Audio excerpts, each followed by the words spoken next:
Mahanadi upcoming production Kaveri இன்டர்வியூக்கு வந்திருக்கிறத தெரிஞ்சுக்கிட்டு இங்கே விஜயோட ஃப்ரெண்டு நேராக விஜய் கால் பண்ணி சொல்கிறாரு. விஜய் மச்சான், உன் ஒய்ஃப் இருக்காங்களா காவேரி? ஆமாண்டா, அவங்க நம்ம கம்பெனிக்கு ஒரு இன்டர்வியூ வந்திருக்காங்கடா.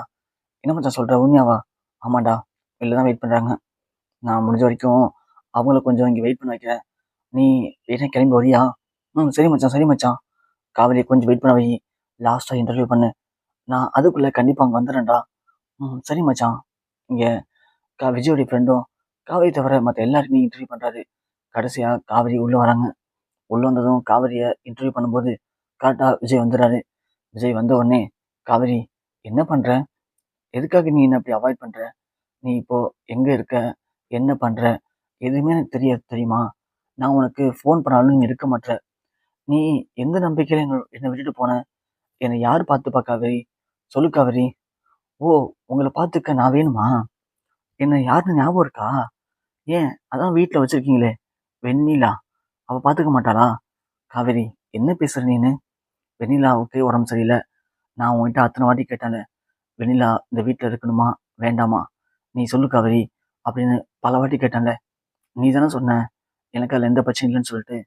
இப்போ என்ன காவேரி அதை பேசுகிற? காவேரி, இந்த வீட்டில் ஏன் இந்த ஊரில் உலகத்தில் யார் வேணாலும் என்னை புரிஞ்சுக்காம இருக்கலாம். ஆனால் நீ கூடவா காவேரி என்னை புரிஞ்சுக்கல? ஏன் காவேரி என்னை புரிஞ்சுக்காம என்னை விட்டு போனேன்? நீ இல்லாமல் நான் எவ்வளோ கஷ்டப்படுறேன் தெரியுமா? ப்ளீஸ் காவேரி, நீ என் கூட வந்துரு காவேரி. சும்மா நடிக்காதீங்க விஜய். இப்படிலாம் பேசுகிற மாதிரி இருந்தா எதுக்காக நீங்கள் அன்றைக்கி என்கிட்ட உங்கள் கையிலேயே பேக் எடுத்து கொடுத்து நீ கிளம்புன்னு சொன்னீங்க? சொல்லுங்கக்கா விஜய். அப்போது இதெல்லாம் பொய் தானே? ஐயோ காவேரி, நான் அன்னைக்கு விளையாட்டாக பண்ணது காவேரி. அதுக்கான காரணமே வேறு. ஆனால் நீ அதை புரிஞ்சுக்கல. நீ தப்பாக புரிஞ்சுக்கிட்ட. எப்படி விஜய் இப்படி அசால்ட்டாக பேசுகிறீங்க? என்ன பேகை கொடுத்து கான்ட்ராக்ட் முடிஞ்சிச்சு, நீ வீட்டுக்கு போன்னு சொல்லுவீங்க. ஆனால் அது விளையாட்டுக்கா? எவ்வளோ கேர்லெஸ்ஸாக இருக்குங்களே. என்னோடய ஃபீலிங்ஸை புரிஞ்சுக்க தெரியாத ஒரு ஆள் கிட்ட தான் நான் அந்தளவுக்கு பழகிருக்கேன்னு எனக்கு தோணுது விஜய். ஐயோ காவேரி, நான் அன்னைக்கு அப்போல்லாம் பண்ணதுக்கு ஒரு சர்ப்ரைஸ் இருந்துச்சு. அதுக்காக நான் அப்படி பண்ணேன். அதை பற்றி நான் குமரன்கிட்ட கூட சொல்லியிருக்கேன். ஆனால் நீ தான் அதை புரிஞ்சுக்கல. என்ன விஜய் சொன்னீங்க? நீங்கள் மாமான்னு சொல்லியிருந்தா எனக்கு எப்படி விஜய் புரியும்? நீங்கள் என்றைக்குமே உங்கள் மனசில் என்ன இருக்குங்கிறத என்கிட்ட சொன்னதே இல்லையே. கான்ட்ராக்ட் மேரேஜை பற்றி நான் அத்தனை வாட்டி கேட்டேன். ஆனால் அப்போ நீங்கள் அதை பற்றி எதுவுமே பேசவே இல்லையே. உங்கள் வாயை திறந்து உங்கள் மனசில் என்ன இருக்குன்னு நீங்கள் என்றைக்குமே என்கிட்ட சொன்னதே இல்லை. சொல்லாமலே நீங்களே ஒன்று நினச்சிக்கிட்டு நான் அதை பண்ணேன் இதை பண்ணேன்னா எப்படி விஜய் என்னால் புரிஞ்சுக்க முடியும்? ஆக மொத்தம் உங்களுக்கு உங்களுடைய விஷயம் நடந்துச்சுல்ல. நான் வீட்டை விட்டு போகணுன்னு ஆசைப்பட்டீங்கல்ல, அது நடந்து முடிஞ்சிச்சு. இப்போ நான் என் வாழ்க்கையை பார்த்துக்கலான்னு சொல்லி ஒதுங்கி வந்துட்டேன் விஜய். இப்போயும் ஏன் என்கிட்ட பிரச்சனை பண்ணுறீங்க? தயவு செஞ்சு என்னை விடுங்க, நான் கிளம்புறேன். எங்கள் அம்மா என்னை வெளியவே அனுப்ப மாட்டேன்னு சொன்னாங்க. நான் தான் எங்கள் அம்மாட்ட சொல்லிட்டு வந்திருக்கேன் 2 ஹவர்ஸில் வந்துடுவேன்னு சொல்லி. நான் மட்டும் இப்போது வீட்டுக்கு போகலன்னா கண்டிப்பாக எங்கள் அம்மா என்னை சந்தேகப்படுவாங்க.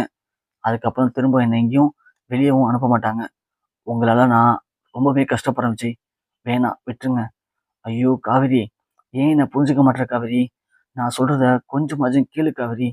நான் உன் மேலே உயிரே வச்சிருக்கேன்டி. அது ஏன் உனக்கு புரிய மாட்டேது? நான் சொல்கிறத கேளு காவேரி. நீ வா, நம்ம வீட்டுக்கு போகலாம். நீ இல்லாமல் அந்த வீடும் நானும் ஒன்றும் இல்லாமல் போயிட்டோம். அது மட்டும் இன்னும் கொஞ்ச நாளைக்கு போணுச்சுன்னா அப்புறம் விஜய்ங்கிற ஒருத்தவன் இல்லாமலே போயிடுவான் காவேரி. ப்ளீஸ் காவேரி, என்னை புரிஞ்சுக்கோ. இல்லை விஜய், நீங்கள் என்னை புரிஞ்சுக்குங்க. எங்கள் அம்மா எனக்காக காத்திருப்பாங்க. நான் கிளம்புறேன், விடுங்க அப்படின்னு காவேரி மனசை கல்லாக்கிக்கிட்டு விஜயை அவாய்ட் பண்ணிட்டு அங்கேருந்து போகிறாங்க. ஆனால் விஜயை அவங்க வாய் நிறைய வேண்டான்னு சொல்லலை. வேறு வழி இல்லாமல் ஒரு கட்டாயத்தில் விஜயை வேண்டான்னு சொல்லிட்டு அங்கேருந்து கிளம்புறாங்க. காவேரி போகிறத பார்த்த விஜய் ரொம்பவுமே மனசு உடஞ்சே இருக்காரு. இங்கே காவேரி போனதுக்கு அப்புறமா விஜயோட ஃப்ரெண்டு என்ன மச்சான், ஒய்ஃபுக்கு உனக்கு பிரச்சனையாடா? ஆமாண்டா, கொஞ்சம் பிரச்சனை. இப்போ பிரிஞ்சிருக்கோம். என்ன பிரிஞ்சிருக்கீங்களா? என்ன சொல்கிற? அந்தளவுக்கு பிரச்சனையா? நான் வேணா பேசவாடா? அதெல்லாம் வேணாம் மச்சான், நானே பேசிட்டேன். அதெல்லாம் புரிஞ்சுப்பா. இப்போ நீ அவளுக்கு கால் பண்ணி இந்த வேலை ஓகே ஆயிடுச்சு, 70,000 சம்பளம்னு சொல்லு. மச்சான் ஓகேவா? சொல்டா. காவேரி, நான் தான் இங்கே மேனேஜர் பேசுகிறேன். சொல்லுங்கள். இது மாதிரி உங்களுக்கு வேலை ஓகே ஆயிடுச்சு. ஓகே. எவ்வளோ சம்பளம்? சம்பளம் 70K.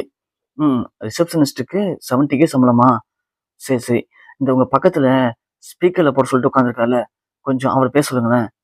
காவேரி, இங்க பாருங்க விஜய், நீங்க 70,000 இல்ல, 70 லட்சம் கொடுத்தாலும் சரி, இனிமே நான் உங்களை நம்பி ஏமாற போறது இல்ல. எனக்கு இந்த கம்பெனிலனா இன்னும் நிறைய கம்பெனி தெரியும். நான் அங்க போய் வேலைக்கு எடுக்கிறேன். எனக்கு இந்த வேலை வேணாம் அப்படின்னு காவேரி கோமா ஃபோன் வச்சுறாங்க.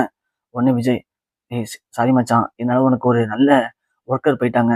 அடா லூசு பயல, இவங்க எல்லாம் என்னடா எத்தனையோ பேர் இருக்காங்க. நீ போ, எப்படியும் எனக்கு தெரிஞ்சவங்க கீழே தான் போயிட்டு இருப்பாங்க. போய் பேசு போ, கிளம்பு மச்சான் அப்படின்னு விஜயை அனுப்பி விடுறாரு. விஜயும் ஓடி வராங்க. காவேரி இங்க போயிட்டு இருக்காங்க. காவேரி போயிட்டு இருக்கும்போது திடீர்னு ஒரு கோவில் இருக்கு. அந்த கோவில போய் உட்கார்றாங்க. காவேரிக்கு மனசே சரியில்லை. நாம ரொம்ப பெரிய தப்பு பண்றோமோ.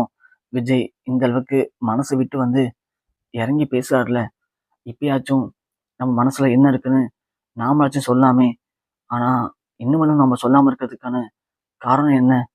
நான் தான் விஜய சொல்றேன், உங்களுக்கு நிறைய ஈகோ இருக்கு அப்படின்னு. ஆனா உண்மையாலுமே ஈகோ விஜய்க்கு இல்ல, நமக்கு தான் இருக்கு போல. அதனாலதான் நம்மளால விஜய் கிட்ட எதையுமே ஓப்பனா பேச முடியல. விஜய் இப்போ கையை பிடிச்சி என்னை விட்டு போயிடாத, என்னை விட்டு போயிடாதுன்னு கெஞ்சுறாரு. ஆனா நம்மளால நான் இருக்கேன் விஜய், நான் வர விஜய்ன்னு சொல்ல முடியலையே. ஏன் இப்படி நமக்கு ஆண்டவன் இவ்வளவு சோதனை கொடுக்குறாரு? ஆண்டவா, நான் திரும்பவும் சொல்றேன், எனக்கு விஜய் கூட சேர்ந்து சந்தோஷமா வாழணும்னு நிறைய ஆசை இருக்கு. நான் ஆரம்பத்துல பார்த்த விஜய் இப்போ இல்ல, அது எனக்கே நல்லா புரியுது. ஆனா என்னால விஜயை விட்டு பிரிஞ்சு போக முடியலையே, விஜய் கூட சேர்ந்து வாழவும் முடியலையே. எங்க அம்மா விஜய் எப்போ, எங்க அம்மா மட்டும் இல்ல, எல்லாருமே சொல்றேன், ரொம்ப தப்பா புரிஞ்சுக்கிட்டாங்க. அவரு கான்ட்ராக்ட் மேரேஜ் போட்டாருன்னு சொல்லி. உண்மையிலேயே கான்ட்ராக்ட் மேரேஜ் போட்டாரு தான். ஆனா அதிகபட்சம் 2 மாசம் இருக்குமா, அவ்வளவுதான் இருக்கும். அதுக்கப்புறம் அவர் என்ன நல்லாவே புரிஞ்சுக்கிட்டாரு. உண்மையிலேயே எங்க அம்மா ஒரு நல்ல பையனை பார்த்து எனக்கு கல்யாணம் பண்ணி வச்சிருந்தா கூட இந்த அளவுக்கு அவன் பார்த்துருக்க மாட்டான். அந்த அளவுக்கு விஜய் என்னையவும் என் குடும்பத்தையும் நல்லபடியா பார்த்துக்கிட்டாரு. ஆனா என் வீட்டில் இருக்க எல்லாருமே நான் சொன்ன அந்த ஒரு விஷயத்த பெருசா எடுத்துக்கிட்டு இப்போ எல்லாரும் விஜயை வெறுக்கிறாங்க. இந்த நேரத்துல போய் நான் விஜய் கூட சேர்ந்து வாழ்வேன்னு சொன்னா கண்டிப்பா எல்லாருமே மனசு கஷ்டப்படுவாங்க. ஆனா என் குடும்பத்துக்காக நான் விஜய் அவாய்ட் பண்றேன்னு தோணுது. பாவம் விஜய், எவ்வளவு பெரிய ஆளு, இன்னைக்கு எனக்காக ஓடி வந்து என் கையை பிடிச்சிக்கிட்டு என் கூட வந்திருக்க அப்படின்னு அழுகுறாரு. ஆனா என்னால அவர் கூட வரேன்னு சொல்ல முடியல. உள்ளுக்குள்ள அவர் கட்டி பிடிச்சி முத்தம் கொடுத்து நான் உங்க கூடயே வரேன் விஜய் அப்படின்னு சொல்லணும்னு தோணுது. ஆனா அம்மாவை மீறி என்னால முடிவெடுக்க முடியல. என்னை ஏன் போட்டு இப்படி சோதிக்கிறீங்க? என்னால வாழவும் முடியல, சாகவும் முடியல. எனக்கு ஏன் இந்த தண்டனை அப்படின்னு காவேரி பயங்கரமா அழுக. அதே கோயிலுக்கு தான் நம்ம சாரதா, கங்காவும் சாமி கும்பிட வந்திருக்காங்க. அப்போ காவேரி இங்க சாமி கிட்ட வேண்டிக்கிட்டு அழுகுறத பார்த்து சாரதா ரொம்பவே மனசு கஷ்டப்படுறாங்க. என்ன கங்கா இவ இவ்வளவு கஷ்டப்படுறா? ஆமாமா, அந்த அளவுக்கு தான் 2 பேரும் வாழ்ந்தாங்க. 2 பேரும் நல்லா புரிஞ்சுருக்காங்க. ஆனா இந்த சின்ன பிரச்சனை தான் 2 பேருக்குள்ள பிரிவு. எனக்கு என்னமோ காவேரிய விஜய் கூடவே சேர்த்து வைக்கிறது தான் நல்லதுன்னு படுதுமா. ஏன்னா விஜய்க்கும் காவேரி மேல இன்னும் அந்த காதல் இருக்கு.